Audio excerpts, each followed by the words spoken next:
Hello, everybody. So I had a request a while back on Tumblr from somebody to show them how I draw Sansa from Game of Thrones. So what I always start with is kind of understanding what the character looks like. That helps to inform me what I should be drawing. So, because the beautiful Sophie Turner plays Sansa on the TV show, I use her as a model, and I'm just going to pick out some features of hers that I try to emulate in my art to make it look like Sansa. So one of the features immediately that pops out to me is that she has these beautiful almond eyes. And the next feature that is really prominent, I find, on her face is these beautiful high cheekbones. Even though a lot of times, like a lot of art styles, it's a very kind of thin face almost. With Sansa in particular, because she's got these beautiful high cheekbones, I always try to emphasize that she does have a slightly more square jaw, because that should help highlight those beautiful cheekbones. Also, let's look at the shape of her eyebrow. You can see that it's quite thin at the ends here, but then it is a little thicker going into the bridge of her nose. And it's a very pleasant shape. I mean, they're very trimmed looking, very clean looking. You can see here on this one, it pretty much, like, it disappears practically. That's how thin it gets. It just gradually gets thinner until you can't see any more of it, sort of thing. And that's really to help with the delicacy of her features. Another thing about Sansa, she's kind of got like a little bit of a pointy nose, as you can see here, which is totally fine. She still has a very pleasant nose, but I just try to make a point of almost making it just a little more, coming out a little more pointy on her face. Her lips are, I would say they're, like average or full lips, but as you can see, I'll kind of draw on here over top. You can see how pronounced that little cupid's bow is there for her lips. Very rounded. But what's also interesting is that her lips, she's got this like extra bit of her mouth, like the corners of her mouth. Her lips don't come directly to or from the corner of her mouth, really. Whereas some people's lips might, or at least it's more noticeable. So to give her that look, you just make sure, and I always draw like those little lines on the ends, and just kind of give her lips like that. That'll help pronounce the shape of her lips.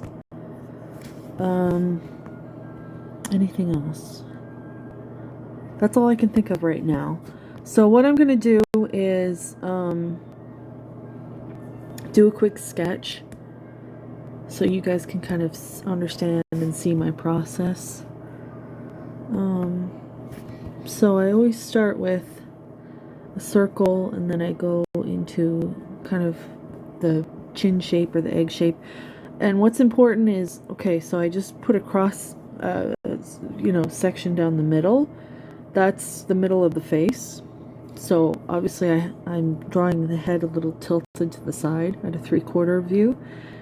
In all honesty, I just find it a little easier to draw things this way rather than straight on, because it's very hard to match, things very well to be entirely symmetrical. So that's why I tend to do things on a 3/4 view. And also it just is more visually interesting most of the time. And you'll see I'll put the next crosshair where the eyes are supposed to go. You'll see that it pretty much lines up almost with the bottom of the circle that I drew initially. And also it's, if we take, so the top of the head, if they were facing us, would actually be like right there. So if we take this face and we measure it, you'll see that it's like right in the middle where her eyes are. And so in the middle of that is where her nose is going to be. In the middle, in between these 2 points, is where the mouth is going to be. And you'll see that I follow that guideline pretty well. It's not always exact, and it doesn't have to be, but generally that's how the proportions of people's faces are. With the hairline, and again, you're only going from either the top of, like the top of the head, so she's kind of tilted a little bit, so the top of the head again is about right there. So I go like maybe a third of the way away from the eyes, and that's going to indicate where her hairline should be for me.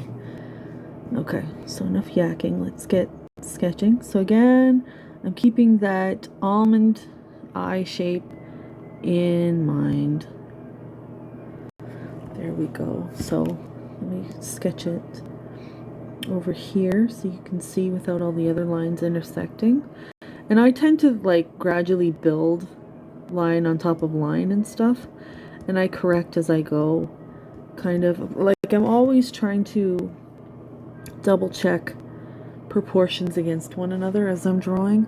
So you might notice that I like kind of bop around a lot on the picture. So I apologize in advance if it's kind of disorienting when I do that. Another interesting point with eyes in particular is where the iris and the pupil are can really indicate kind of what the patient, or not the patient, oh my gosh, what the character is emoting.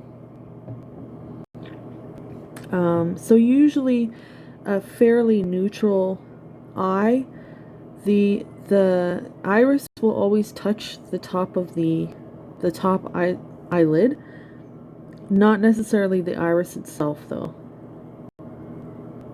So you can kind of keep that, and that'll keep you with a very neutral sort of looking eye. So let's switch it up a bit and I'll show you how it can change. So let's do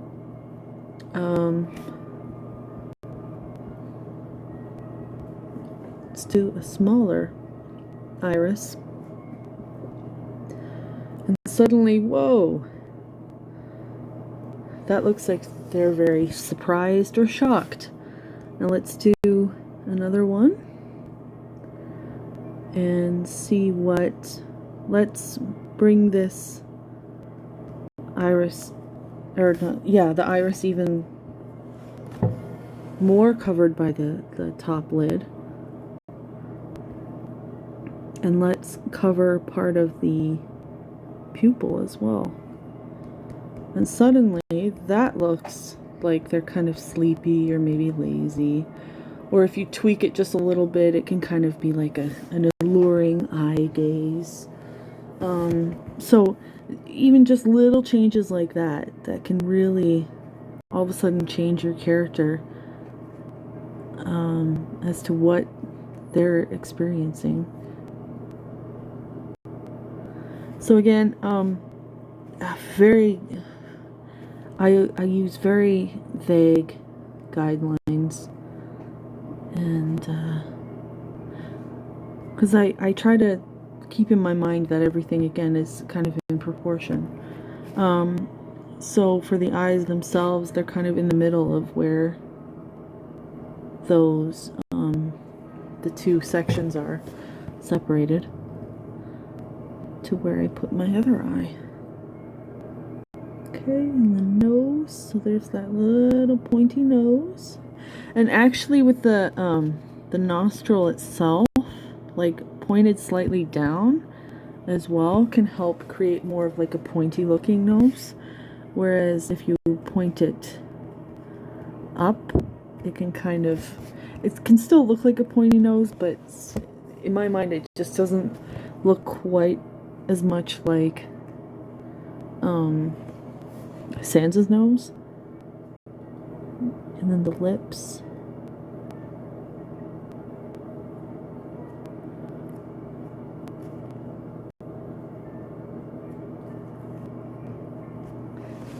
Okay. And if you saw what I did there, I always start with the top lip for some reason, and then I come and I do just like another little dip in the lip, because if you look at real lips, a lot of times you can even see up here in this Sansa's lips, there's a little bit of a dip there.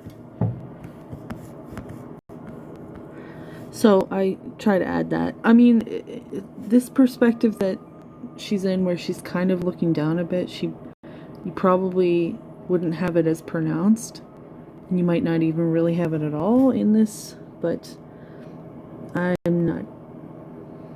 I'm just here to do kind of a quick sketch to show you how I draw her. And where the arch of the eyebrow, I kind of try and line it up with kind of where the end of the eye is.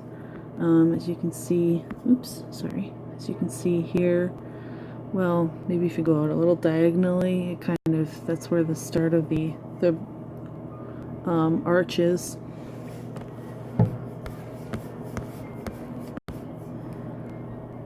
And nobody's face is perfect, and I'm certainly not perfect, so if it looks wonky, it's just gonna look wonky. Like, I'm not a professional artist, but somebody just requested this, and I thought, well, I have the means to do it right now, so why not? Another interesting point, as you can see right now, I'm shading this area right next to the bridge of the nose and the eye. I'm doing that because, again, when you study from life and everything, you'll notice that is like the deepest set part in the face, and that's where a lot of shadow is cast on the face. I also did a little bit under the eye here, because again, that's kind of where shadows tend to pop up. But interestingly, right above that little line shadow that I just drew under the eye is where a lot of the most light can be caught, which is, it's so funny. It's very interesting, because a lot of times when you start looking at things, you'll notice that a lot of it is just like a contrast between light and dark, and sometimes they're right next to each other like that. So the darkest part of the eye is actually like right next to one of the brightest parts of the eye, which is right along here, where the light, just the way that the skin folds there, the light tends to catch it the most. I like to also shade the upper lip, not lid, because just the way that the upper lip is, you know, directly under the nose and everything, and itself, it kind of shades itself, the way that it's shaped. So it just creates a more natural look when you have it darker than the bottom lip. So again, I'm trying to make sure that I indicate that beautiful high cheekbone there. And I'm drawing her chin, coming over. Again, I'm kind of squaring it off. I might have to adjust this after, because like I said, I like to continually make adjustments as I'm drawing. And there's that other cheekbone. So what's important about these cheekbones to understand, like so Laura, how am I supposed to understand the proportions and stuff? Well, we can see that it really starts kind of where the eye line is, or where the ear is. The widest part is kind of in relation almost with the nose or what have you, and then it comes in, because what it's actually doing, if you study anatomy, I don't study it that much, but I think where this is actually going is to the chin. And if you know anatomy as well, this part is like where all the teeth and stuff are. And this part is where the bottom teeth are. And this, like there's this bottom jaw is separate. The mandible is separate from the skull, the full skull. So that's why there's that. And depending how big somebody's cheekbones are and how the muscles and stuff wrap around it, that's how we determine how pronounced those cheekbones are. Oh, she looks scary now. Sorry. So that's why I'm saying, like, if you understand a little bit, then you kind of know where to put some of these lines. And mine is probably not as accurate as it could be, but if you look, again, it starts kind of where the eye and the ear. The widest part is like kind of where the nose comes across. And then it's coming in, and if we continue to draw it, it would follow down this way. Or you can almost think of it like going to the edge of the lip like that, or the mouth, sorry. But I'm just drawing I'm essentially just drawing the widest part of the cheekbone. Because what you can do when you go in with color and shading and stuff is that you can indicate it that way instead of with an actual line. A lot of times I'll still keep like a line there though. Oh, and you know what I did? I screwed up because I drew this on the background, but that's okay. Because we'll just go with it.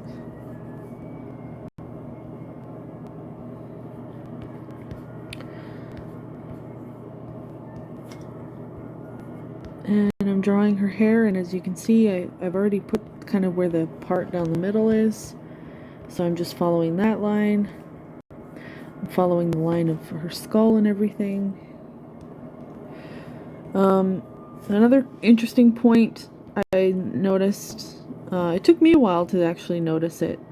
There's a little tuft of hair, usually, the little sideburn, right between the eyes and the ear, where the hairline is.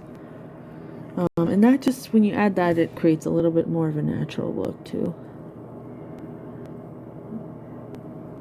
I'm shading underneath her chin there because you tend to get a lot of shadow depending how the light is. So now that I've shaded it that way, we're going to say that the light, I guess, is coming,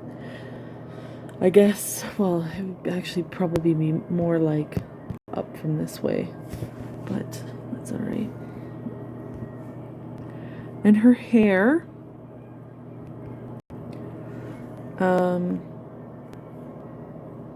she usually has it half up, half down, but hair in particular, so straight hair, you know, kind of draw it like this, using very straight lines for the most part. What's important about hair to make it look natural, though, is that you kind of divide it into varying widths, varying lines. So some of them are going to be a little shorter, some of them are going to be longer, and some of them are going to be wider and thicker strands. With curly hair in particular, I like drawing hair. It's one of my favorite things to draw. I try to use a very like flowing, natural, swooping motions. Because when we think of it, so here's her head, right? This is the profile. Here's her hair and bun. What's going on is the hair is going down, like gravity is pulling it down, but I always draw when it's like when the person has slightly curly hair. I always draw, and depending how curly the hair is how much of a pronounced kind of bounce I'll have in the hair, because the hair follicle itself wants to coil in on itself, sort of thing. So that's how I get, you know, this shape. So if you keep that in mind, gravity always wants to pull it down, but then sometimes the shape of the hair itself, you know, wants to curl, and defy gravity. You know, defying gravity. I've got hair that defies all gravity. But you don't really want that, 'cause it won't look natural. You want it to follow the laws of physics. And again, so this is like the back of the skull. You always want to keep in mind, like, following the shape of the skull too when you're drawing the hair. So this is, like I said, the front of the face here. And the hair grows out, you know, from different, all around the skull, or the scalp. But the one that's, you can see, is obviously the topmost layer, where it grows out of the top there. And it's the same idea, again, gravity, but hair likes to coil, likes to curl. I have her shoulder there.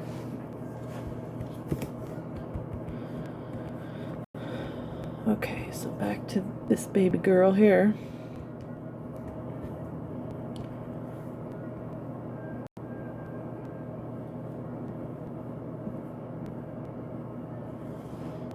Okay, and because I'm a bit of a fool and I didn't separate the layers properly, it's going to be a bit of annoying to show you how to color, but I'll do just a quick sort of test thing, and you'll be able to see. I'll just use the default stuff. So I'll just do one side of her face. I like getting a bigger brush.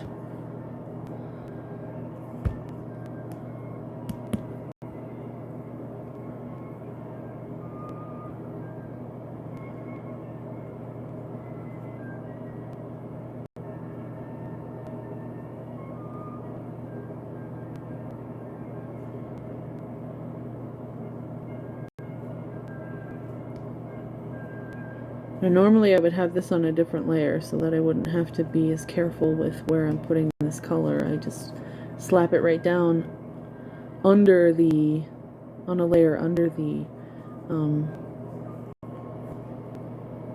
what the heck is this one? Line art layer. But because I made a mistake and I don't want to draw it all over again, it's just going to take too long to try and do it the proper way, so I'm just doing it this way. And let's give her some pinkish lips. And some pinkish, just put very lightly. There's always some spots on the face that I like to add some redness, because when you look at a person's face, a lot of different pigments actually are present.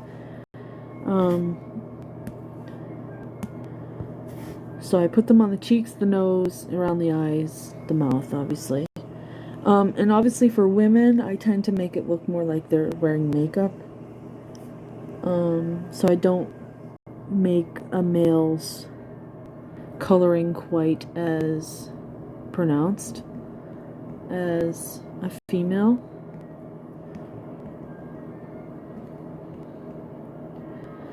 And again, when I'm coloring, even though I'm not doing a very good demonstration, I apologize because I didn't do the layers correctly. You're always keeping in mind the form that you're coloring and shading. So again, we know that her cheekbone here is very pronounced. it's a rounded shape, you know. So the darkest part is going to be kind of like right there, and the lightest part is going to be above it because it's round. It's a round shape.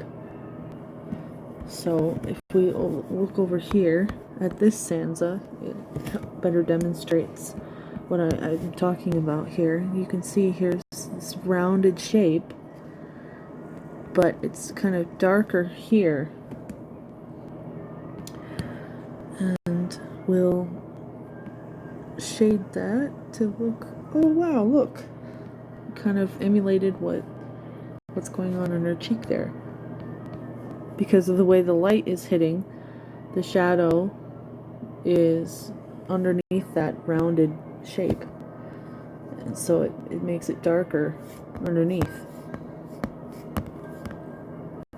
So you want to think about that, where all the different planes of the face happen. So a lot of times, like the nose in particular, that's where a lot of shadow and light play, because it's one of the features of the face that stick out the most. So an easy way to do some shading and some highlights is to just do a multiply layer and then an addition layer. So right now I've picked a multiply layer, and again, our light is coming kind of from this way. So I'm going to, I didn't make that multiply for some reason. Okay. Well, see how dark that is? So I'm just going to go in and kind of shade some of these areas to make them darker. But again, look, I'm right underneath, I'm shading it darker, but I'm keeping this portion here lighter because of the shape I'm keeping in mind. And again, this right where the eye, a lot of shadow catches there. Underneath the nose, a lot of shadow. Just underneath the lips, where the chin is.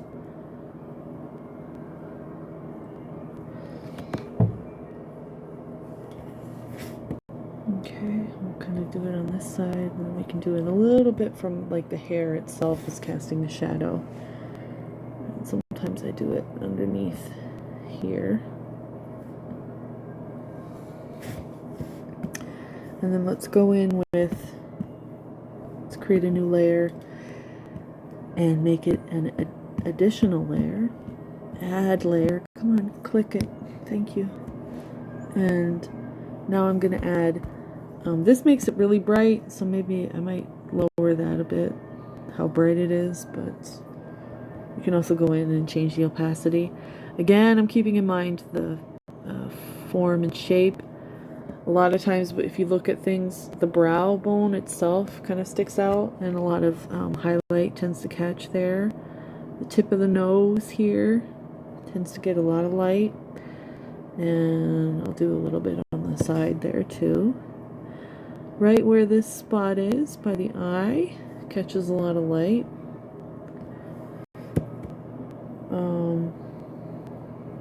Top of the lip, and then the bottom lip catches a lot of light. Again, this is very like rough.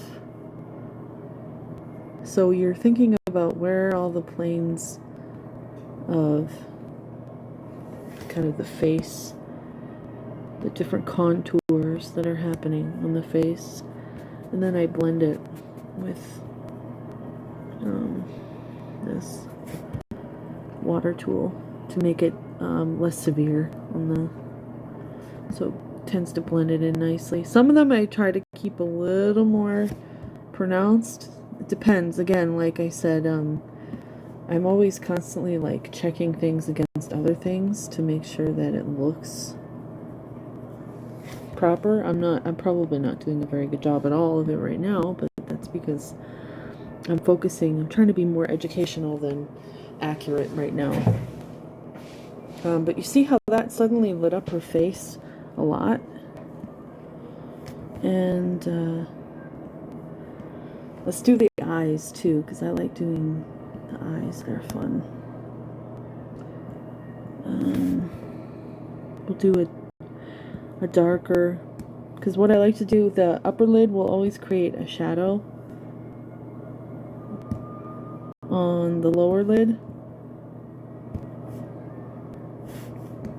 Just make sure I'm with the right brush. Make it a little smaller.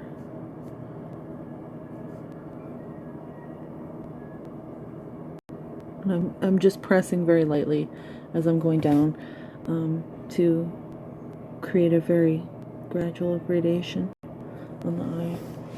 Okay, it looks kind of freaky right now, but trust me, it'll look better in a moment.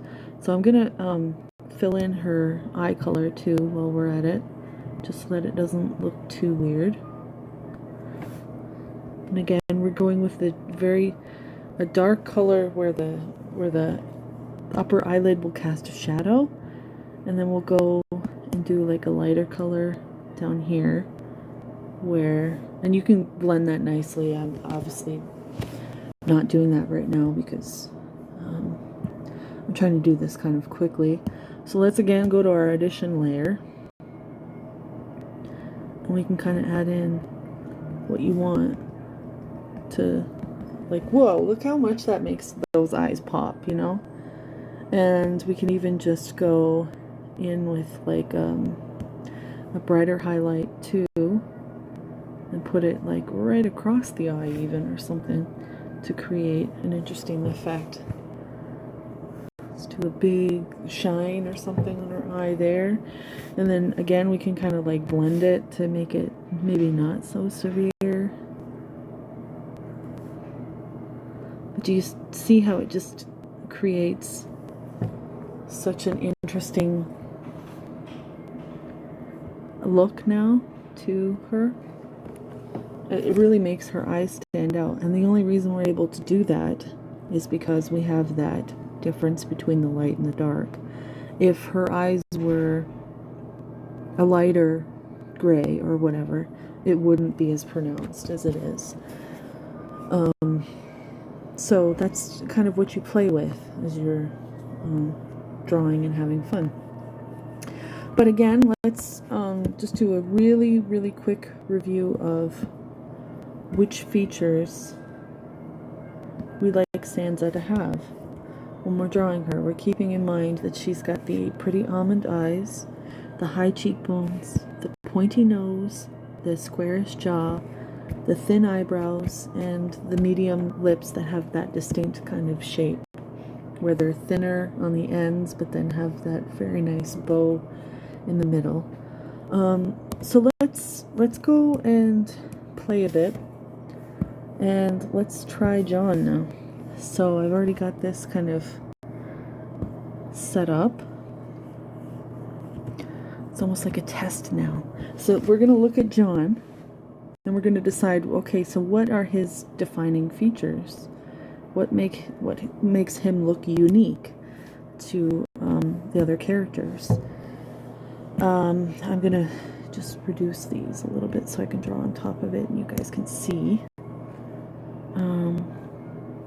So let's look at this one first, because it's important also to look at the characters from different angles, because it gives you a better idea of the depth of things. So right away I can see that, I'm not using the right brush, that's why. That, look at this, whoop, he's got a fairly pronounced brow right there, which is actually quite common for men. So I'm not that surprised. But if you can see, as I'm kind of going over this, it looks very square, doesn't it? So that's what we'll keep in mind when we're drawing John. We'll keep him with very kind of square facial features, which is, again, it's quite normal for men because the testosterone and stuff, it tends to make the jaws thicker and the brows thicker. Also, let's kind of go over his eyebrows that we see here, and what shape kind of stands out to you. I know for me,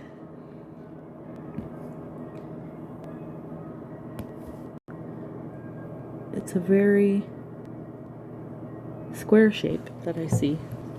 So again, his eyebrows are very square. Some men have very strong eyebrows. He's got like a nice set of eyebrows, like you can, he has them, but you can see actually that it gets quite faint closer into the bridge of the nose here, and it's actually like kind of the darkest here, so it actually makes it look like he's got kind of almost shorter eyebrows, I would say. Okay, and again, let's look. Okay, what the nose here, he's got a very nice straight nose, but he's also got, there's this interesting shape here, kind of like this going on. Okay, and then his nostril is pointing down, and the tip of his nose is kind of pointing down, as you can see. So we're going to keep that in mind when we're drawing. And he's got, kind of normal eyes. Nothing really that distinct other than that they're very dark. He's got nice brown puppy dog eyes. Any other lines on his face that are standing out to you? I ask because I see these lines here. Those are actually quite pronounced on his face. Whereas maybe with Sansa's, I don't really recall noticing that as much. She had these nice lines around where her cheekbones were. So that's what I mean. Every character tends to have kind of a defining feature that you can pick up on. Now, Kit's beautiful big lips. Like, my gosh, ladies would pay a lot of money to have as beautiful of lips as he does. So he's got a very large top lip. I mean, it's not like freakishly large or anything, but he's just got very, I like to say, very kissable lips. And his beard, gotta remember his beard. And again, let's look at kind of the shape of his hairline. What, again, another defining feature I see that most people don't have is this widow's peak right there. And again, you can see it right here. It's something that stands out a lot on Jon's face. And again, let's look at the shape of the nose. It kind of points down. So I'm simplifying, and there's those big lips again. I'm simplifying the shapes, and see there's those lines again under his eyes too. I'm simplifying the shapes so that I can draw them. So let's now take that knowledge. So he's got a square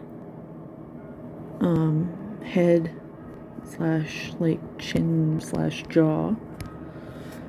He has square eyebrows. He's got a widow's peak. I think I spelled that right? Yes. Okay. A widow's peak. What else did we say that he had? Very full upper lip.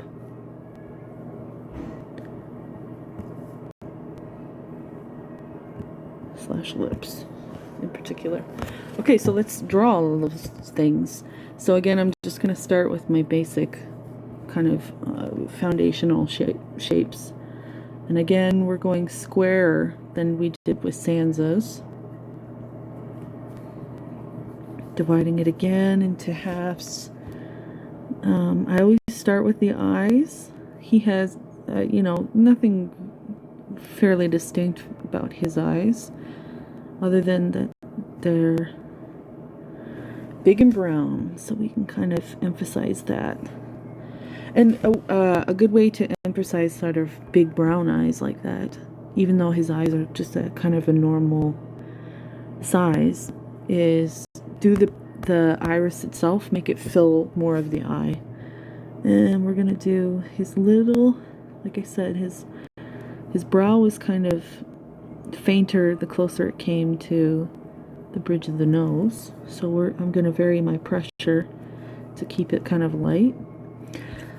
And again, with his nose, he has a very straight bridge, but then there's also kind of this, he's got a more pronounced indentation there. So I do like to draw that too. And there we go. And he's got, oh, we said his nose angle's down. So we're going to draw that. We're going to draw it with kind of like a V shape. Just like that. That might be actually, I think I did that a little too far down on his face, so I'm just going to move it up just a little bit.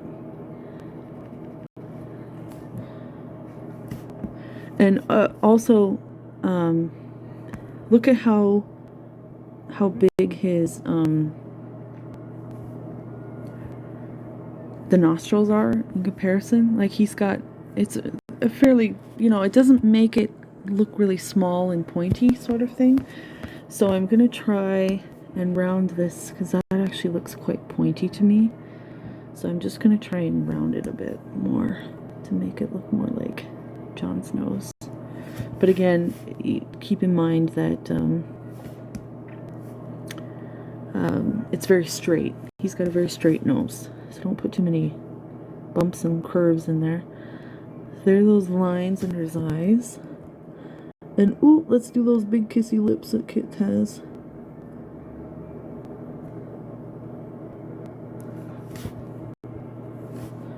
Here we go, little Dumbo Jon.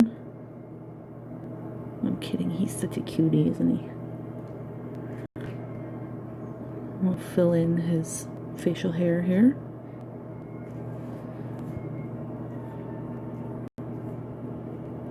And again, the guidelines, the ears to the tip of the nose and the eye. And what was the other? The widow's peak, right? So let's draw his widow's peak.